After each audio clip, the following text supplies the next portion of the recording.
Second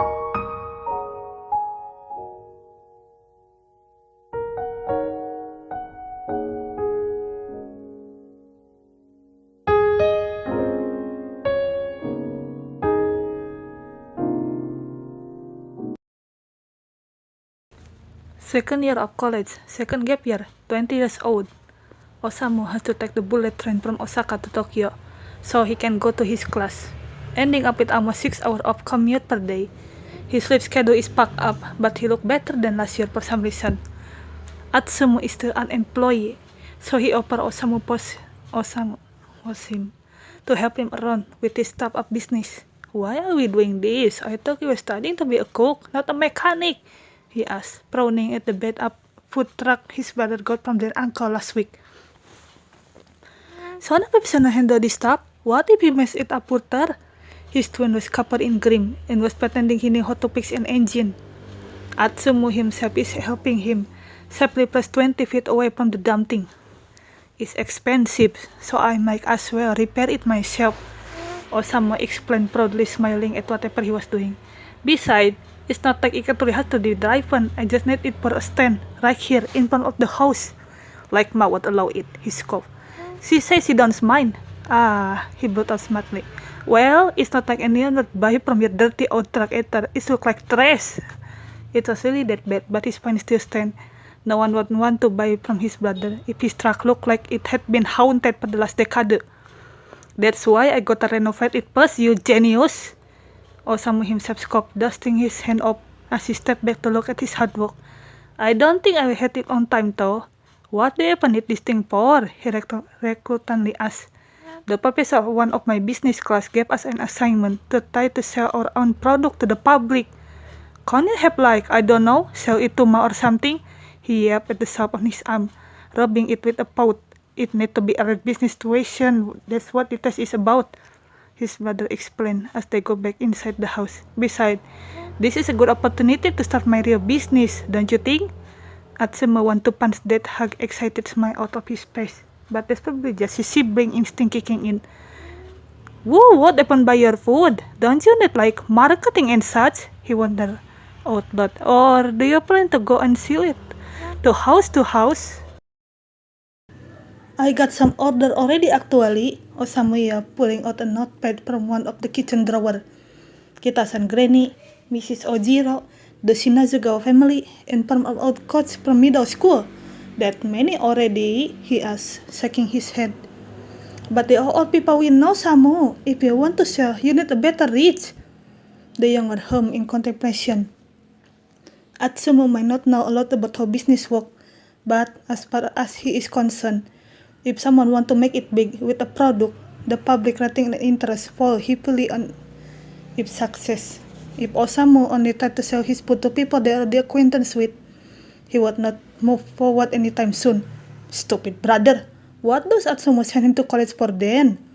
It's not like I have an official story yet, Osamu replied after a while, gesturing toward his new project back in the yard. That's what the truck is for, Atsumu pronated. Well, that won't do. He's still not on board with this one new pet, Osamu said for himself. But if he was gonna waste his life in a restaurant, he might as well do it right. So the reason Atsumu stayed up late that night to make some poster advertising onigiri beds to pass them over or downtown the next time he goes is not for his twin dream. Sake. It's only so Osamu doesn't embarrass their family name and waste their well-earned money on train ticket to college, that's all. It turned against himself as the following week. Osamu phone didn't stop ringing with more order, and as he was busy with his class and making the damn food, he had no time to deliver them. And who was the next available option? That's right, poor little boy's Atsumu. It didn't matter how much he whined or complained, their mother made him do it. And he may or may not have been also convinced by Osamu's rare puppy eyes and the promise to do his job per week. Besides, riding his bike back and forth was good cardio for his routine, so it wasn't that bad of a deal either. However, it did get exhausting when he had to go to the other side of their hometown just to deliver a damn bag of onigiri. It was for the same old lady from yesterday. He don't know who she is or who is the onigiri for because she bought 3 the day before and today it was 2 dozen. Who does she plan to feed? Ah, it smells delicious, she said compliment and was he handed to her. Tell the man I talked to on the phone that he made my day. He asked the onigiri worriedly. Will he know that Osamu cooking is better than most people that don't justify the lady excitement? People that don't eat just onigiri, he had said, not wanting to be rude, but he doesn't understand. Have you tried it? Yeah. He basically the tester of every single one of his brother creation. No receipt of his hand ever left the kitchen ground without Atsumu approval. He left after that, not before catching the woman heading inside her home, with apparently a party going inside. That's why there were so many onigiri then. It's good that people are interested in the scrap cooking, and will Atsumu now that the potential is there. He concerned that Osamu luck might not last. He gets surprised though when he gets back home and see his brother working on that dump truck again, only that this time it actually looked like a vehicle rather than a place of junk. What are you doing in culinary school? You should be a mechanic, he joked, but he's rather impressed by the upgrade. When did you even get the time to work on this? The last 3 weekends, Osamu said proudly, a tiny smile making its way to his face. Suna has been helping me. Sunarin is back in town. He already left. What? I didn't ever see him. The audacity of this guy. Come to his house and not even letting him know. He left right after we are done for the day. Well, yeah, he complained, crossing his arm and glaring at Osamu. After you probably pushed him to the unpaid labor, I'm sure hell he didn't want to stay. His twin blinking at him, tilting his head slightly. I mean, he offered to help. He probably felt pity for your sorry ass after seeing you struggle. What do you mean? He come just to help me.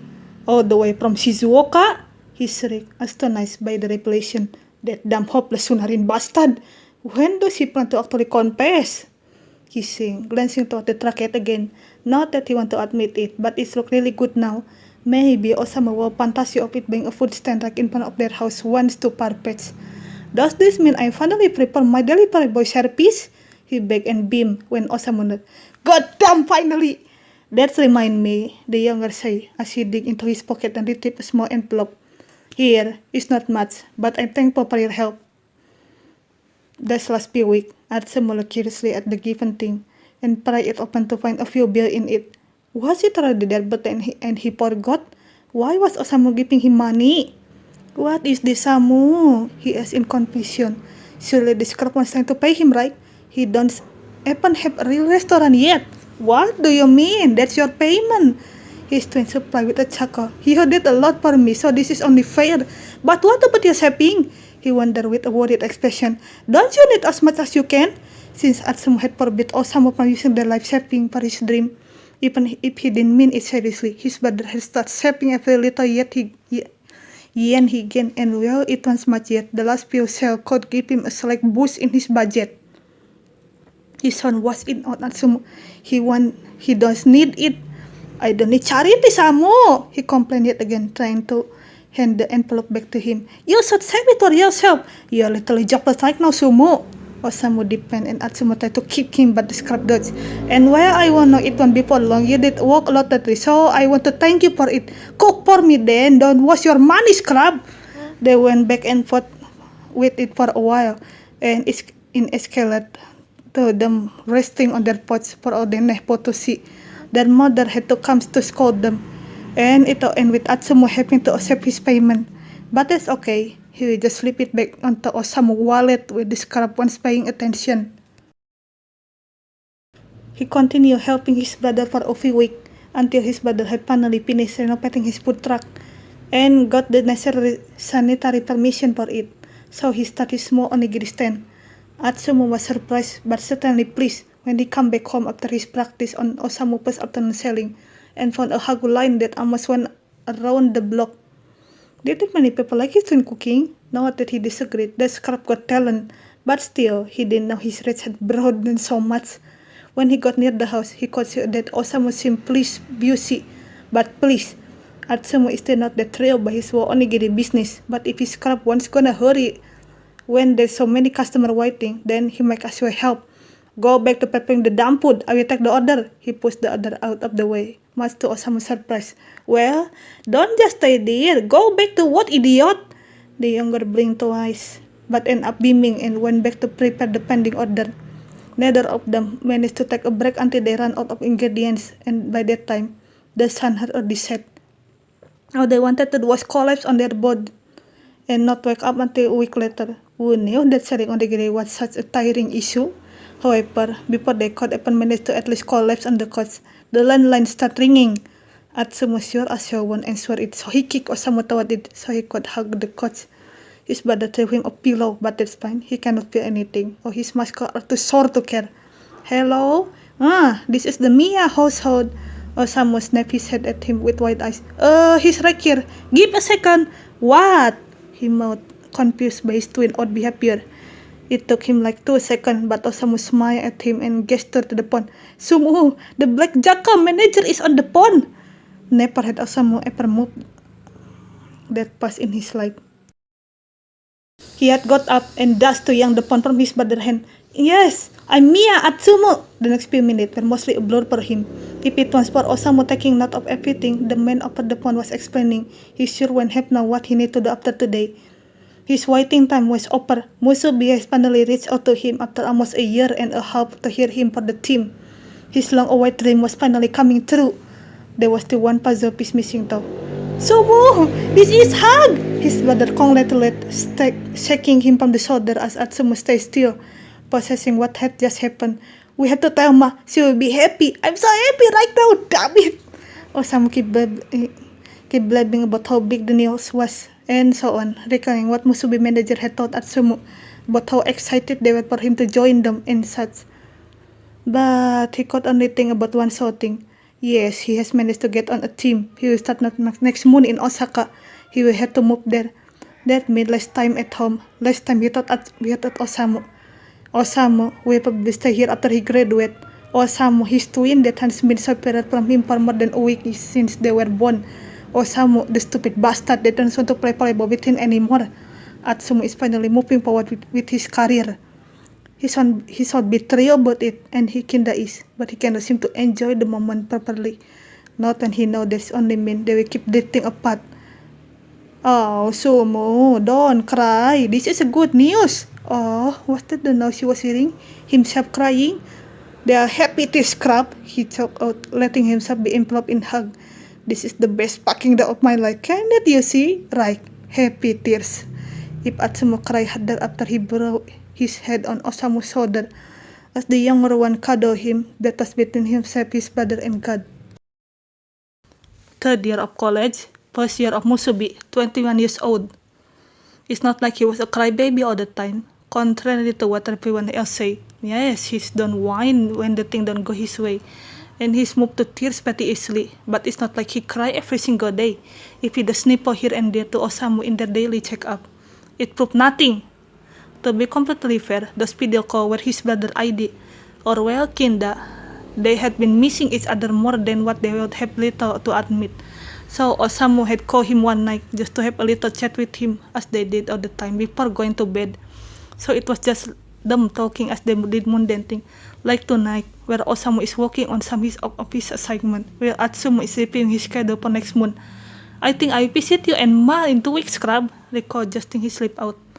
Although it would be just for the weekend, I have a few games that I need to. He had been so caught up on what he had to say that he had left his screen unattended, so he didn't realize that Osamu was in the frame, silently letting his tears stream down his face. It's not that his brother was insensible or stoic. He did cry and had his vulnerable moment, but he never saw it, or at least tried to hide it from everyone else, including Atsumu. Samu, what happened? He yelled, widening his eyes in astonishment. Oi, are you okay?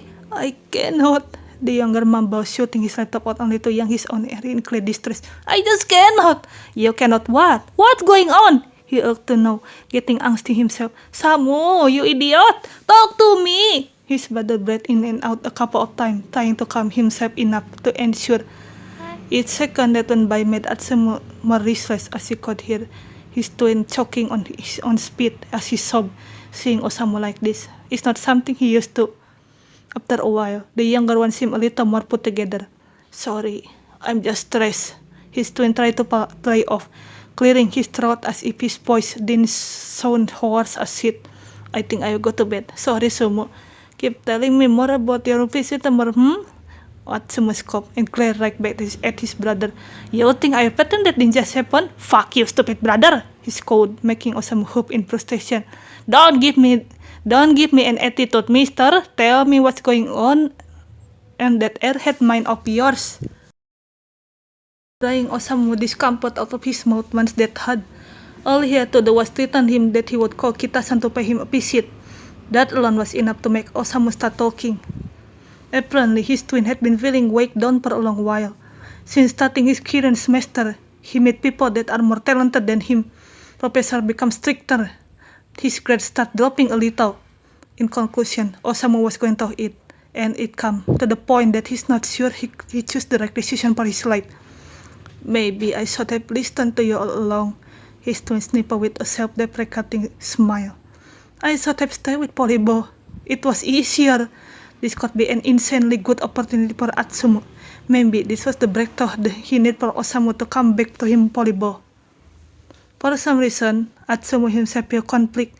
On one hand, he can try to convince Osamu that he could still change career and make a life for himself in a known team where the younger one doesn't play as much anymore. Whatever Atsumu begged him to, they practice together and Osamu is still in a good shape.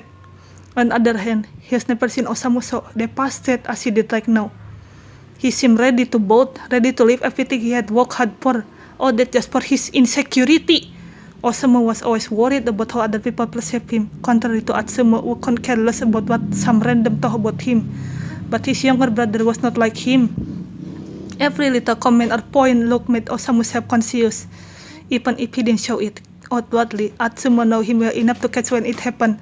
So all this bullshit that he cannot do it's just Osamu's own head missing with him. Listen up, you dumb bass! He regained his twin attention before the other hung up. I didn't break my back helping you with all your shit for college just for you to keep up without even starting your damn business yet. Pick yourself up and deal with it, but not shut your mouth, I'm talking! He scolded again, hopping and glaring at his brother said, prime. If you don't gain enough confidence in your damn talent, I will take a try right now to knock some sense into you, you hear me? Don't test me, Miya Osamu, I'm being so serious. That made his brother laugh a little. So Atsumu on gave softened slightly. Still, Osamu, you have already come so far on your own. You have accomplished a lot more than anyone I know at our age. It was on my own. And you are a successful starting volleyball player. Osamu remained with him with a chuckle. You are the most successful between us. Fuck that. You are gonna be richer than me once you open your stupid restaurant, I'm sure. He scoffed, but he couldn't fight the smile that crept up to his face. But that shit takes time, so take one step at a time. Huh? Osamu finally seemed more relaxed. And will Atsumu knew it will take time for his damn little head to completely absorb everything they just talked about. He sure he will get there eventually. Okay.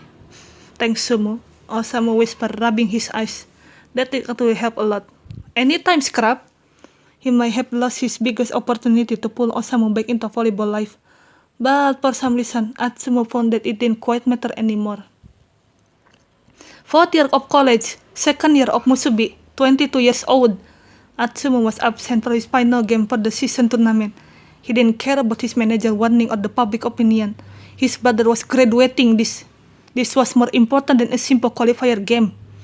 Osamu had complained and told him that it was fine, he didn't have to come if he had something else. But who would embrace Osamu by rooting for him as he went to retrieve his diploma by screaming and jumping from the crowd?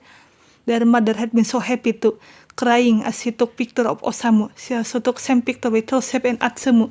Her favorite was one in which Atsumu tried to envelop his twin in a big bear hug, and as Osamu struggled to get away from him. Most of their friends from Inarizaki were there too. Aran, Kita, Suna, Ginjima, even Omimi and Akagi. All of them were also cheering for Osamu. What did surprise Atsumu though was when fucking Sakusakyomi, also clad in a graduation attire, come to congratulate his brother too. Miya, He greeted boredly when Atsumu approached them. "I'll be seeing you soon enough." He left after that ominous street, and Atsumu felt that he was missing something. "He's joining Musubi next month," Osamu had supplied. "Oh, playing with Omi-kun? No, this just keeps getting interesting." When the ceremony was over, their mom took them for a celebratory dinner, just as she had done when Atsumu joined his team. Osamu was happy as long as there was food, so it honestly was a good call. Atsumu had his own gift for the other, but it was a little embarrassing to admit. "I have to take this call." Their mom had excused herself from the table, leaving them two alone. He glanced at his brother pleased face and wondered for a moment if Osamu would accept his gift. "Remember the shopping we had since middle school? Didn't we use them to buy new phone?" "I mean, yeah, but I started shopping again, just separately." "I know you did too," he explained, getting himself a nod. "Are you close to your goal?" Osamu hummed, nodding his head. "Kinda, yeah. It's not the place I wanted, but it's good enough for now," he declared, twitching his lip in a smile. "I got the truck all repaired, so there's also that. Maybe in a year, I can finally open the restaurant." Of course, he had driven his brother around, being dragged by Osamu to look for location parental. His look at his future workplace. The one his brother liked the most had been way out of his budget, even for rent, so he had probably conformed with what he could afford at the moment. But for Atsumu, that won't do. His brother deserved the very best. "Wanna see what I got you?" He offered, getting up from the table to ask the waiter for them to take their food to go. "We have to drive for a while though." "What about Ma? She will understand." The drive was a little over 40 minutes long, and Osamu was getting suspicious on where they were heading. That was until they parked right in front of the building he had liked the most. "What are we doing here?" the younger asked, confused by the tone of event. "When you gonna give me a prison scrub?" "Right. And before I do, please know that there are no refund, so don't try to give it back," he warned, digging in his pocket and retrieving a key that he lent Osamu. "I expect limitless free food for this, by the way, just letting you know." His brother paused as he examined the thing, blinking confusedly at him until it dawned on him. They were standing right in front of the place he liked, the on-sale thing that had nowhere inside, and Atsumu handed him a key with a small keychain. It was a volleyball keychain, of course. "What is this?" Osamu choked out, his eyes watering slightly. "Sumo, what is this?" He refused to keep eye contact, scraping his foot on the ground. "What does it look like, scrap?" he mocked, snorting and trying to hide his embarrassment. "It's okay, you graduate already, you should be smarter now." They kept quiet for a while, Atsumu waiting for Osamu's reaction, and Osamu waiting for Atsumu clarification. "Is this a joke?" His brother tried to lock it off, but he sounded way too in disbelief. "Sumo, I cannot accept." "I already told you," he grumbled. "I cannot get a refund. This is yours now. Go check it out or whatever." He goes inside with his brother as he marveled the place yet again. It was a 2-story building with a small apartment upside on the top one and a spacious one on the bottom. It was perfect for Osamu restaurant. With this gift, Atsumu expected no price upside. He was only doing this to help push the scrap forward with his dream, even if he was still not fully on board with it. Still, he couldn't help but feel accomplished with himself when Osamu pulled him in for a hug this time. "Sumo, don't force yourself. I know," he reassured, ruffling his hair softly. "I do too. Sometimes, words were not necessarily between them." Osamu was happy with this, so if his brother is happy, Atsumu is too. "I'm still not keeping your free food though." Atsumu kicked him in the shin. "Fuck that scrub." First year of Onigiri Miya, third year of Musubi, 23 years old. "You should hear me as your permanent delivery boy, Samu." As an athlete, when the season is over, he still has to practice and attend sponsorship deal and such, but there are times it is those deals run dry and he needs some extra money to save for his anniversary gift to Kiyomi. His boyfriend told him he didn't want anything too extra, but Atsumu has never been good at listening. So here he was, little boy Atsumu, back to his root as a delivery boy for his brother's restaurant. Onigiri Miya was producing pretty quickly. At first, something that worried both was the fact that some people might only visit for the fact that Osamu was the twin brother of starting blackjack setter Miya Atsumu. But most local and even visitors didn't even know Atsumu has any sibling. Osamu wants to be a public figure, and while Atsumu is loud in social media and such, he never bring up his private life. However, there was nothing to worry about. As customers come and stay solely for the food, sure, there were a few of Atsumu fans that found out his brother ran the restaurant, but every single one of them were polite enough and didn't give his brother a hard time. Anyone would taste Osamu food, get captivated by it. Osamu received get better too. After he started acquiring rice from Kitasan farm, as they are business partner now, business was good, so now Atsumu would accept this payment. This time, he has a scooter, so it gets easier and faster to deliver the order. Most of the customers are regular clients who are not in tune with the volleyball scene. So more often than not, people tend to not recognize him, which is such a shame. He looked pretty damn good in his new uniform. And a hug bonus is that Osamu didn't keep his tone of not giving him free food. After every delivery, a delicious onigiri wait for him in the staff room. His twin is there too right now. On his break was Molly. Back already, Osamu prompt with a sing, flopping down on the couch. That was fast. You should hear me as your permanent delivery boy, Samu. Aren't you happy with volleyball anymore? He joked as he slid his head over his face to probably get a quick power nap. A few years back, Atsumu would probably have been icked by the remake, but now he just locked it off. Nah, I leave the whole food business to you. He amended, joining his brother and snatching his reward for a good job today. If I ever get injured or fired, you have to hear me though. Osamu was dodging up on his spot, lifted his head just slightly to look at him confusedly.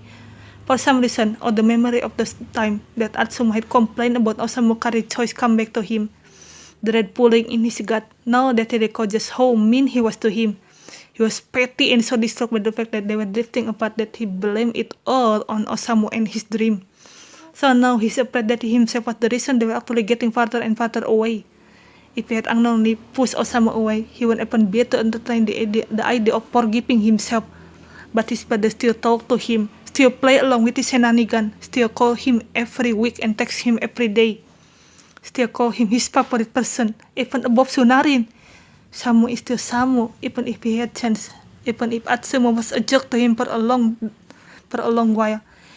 He felt awful, but his twin just smiled at him as if nothing was ever wrong. I didn't have to hear you, scrub, the younger chuckled, covering his face back up to sleep. This place is also yours. This makes Atsumu laugh. It is. Let me sing the paper. He played along. I want my name also in the logo. It's kinda already is. It is Rosie answered, but Atsumu prompt in confusion. That's why it's called Onigiri Miya in the first place. It had to be a joke. Osamu is probably just spewing out shit as he is sleepy, right? Cannot be serious. What do you mean by that? He demanded, picking up the head to search his brother's face. Any hint that he was just messing around? Surely you just rename it for that our family name, right? But Osamu just blinked his eyes open and smiled at him. It's called Miya because it's also yours. His twin confessed casually, as if he just had showed his whole life hard work and effort was for Atsumu too. I don't know if you are aware, but I won't be here if it was for your help, Sumu. So the restaurant is just mine. It's for us both. Even if you don't want it, it will always be here for you. If you retire or need a part-time job, I will be here, waiting. Atsumu blinked at him. His mind still cannot comprehend its newfound information. Before he could even let out an intelligent huh, one of Osamu's employees came to the staff room in a hurry. Sorry, boss, but there are a few big orders for takeout, the young boy had said, looking painfully apologetic. I know you are on your back, but his twin sing as he reached to his bed, cracking his back as he geared back into action. Sorry, Sumu, we'll talk later, okay? He assured him with a smile. You can take your break. I'll call you if something comes up. He disappeared into the kitchen before he could ask him anything about it. Atsumu slumped back into his seat, overwhelmed in the short 5 minutes. That cannot be. He must have heard wrong. There was no way his twin would ever share his dream with him like that. Not when Atsumu continued to bring him up. The lost future Osamu left behind when he decided to quit volleyball. Atsumu still don't understand how his fulfill Osamu made in volleyball. In his mind, there's no way that's possible. He supports his brother, and yeah, he has helped him achieve a lot of stuff for his own dream. But how can he compare his brother's mind? He get up and follow him back into the shop to give him a piece of his mind, only to come face to face with the scent of his brother shopping in order for our family. how his twin eyes light up, not when he received compliment, but that way he can see how much people are enjoying his craft. Osamu smiled and only then dozed it down on Atsumu that after the year went by. Osamu does look happier than ever. He's literally glowing right now. And it's at that moment that she finally get it. He doesn't need to know why Osamu prepared this more than volleyball. He doesn't need to give any explanation whatsoever. All he need to know that his twin is satisfied with his life and it is. Then what does Atsumu have to complain about? He still miss playing with him, probably always will. But warmth spread around his chest as he can finally make peace with his bad decision. Onigiri Miya was Osamu's dream, one that he was willing to share with Atsumu just as she sat down with volleyball. They had never drifted apart. They were closer than ever.